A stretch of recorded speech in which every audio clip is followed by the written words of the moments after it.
Ayan mga kamamashi, marahay na aga sa Indogabos. Bale, konting update na naman lang tayo dito sa ating tindahan dahil ayan, wala na tayo masyadong upload. Ayan, pakita ko sa inyo, halos wala ng laman itong aking harap ng tindahan. Ayan, pakita ko sa inyo. Ayan mga kamamashi, dun sa itaas, yung mga non-food, maliwanag na rin.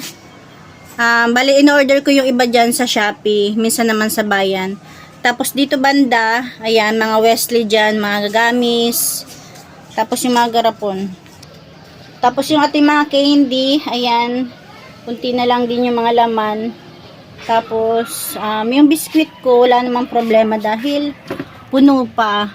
Tapos may stock pa ako. Ay, may nakasabit pa tayong 3. Tapos meron pa ako dito mga stock na mga biskwit. Ayan, tapos ayun pa sa taas. Yung talaga mga biskwit ang hindi ako nagpapawala. Yung ating dilata, medyo bungi-bungi na rin. Ito namang mga ano ko dito, ayan, mga non-food din. Okay pa naman. Yung mga ano lang talaga. Tapos dito, yung mga toyo, suka, ito is UFC. Meron na tayong UFC, ayan. Ito yung toyo, malaki. Ito lang palang wala. Yung ating itlog, wala na rin. Hintay ako ng deliver. Tapos, ayan. Yan lang talaga yung bibiling ko mamaya, mga Wesley, mga gamis. At saka, syempre, ang ating chichirya, wala na rin. Ayan, mga kamamshi. Kunting update lang naman tayo. Mga sabit-sabit ko, meron pa naman. Mga shampoo. Ayan, dito wala na rin pala. Ayan, may stock tayo mga tinapay.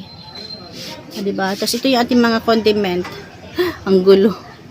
Ayan, mga kamamshi. Tapos yung ating diaper, ayan, wala na rin pala. Bibili na rin ako. Tapos yung mga non-food naman natin, ayan. Meron pa naman, 'di ba? Ayan mga kamamashi, kaya yung ang asikasuhin ko mamaya is yung mga Wesley, tsaka mga gamis. Yan lang mga kamamashi, update na lang ako uli kapag nakapamili na ako. Thank you for watching.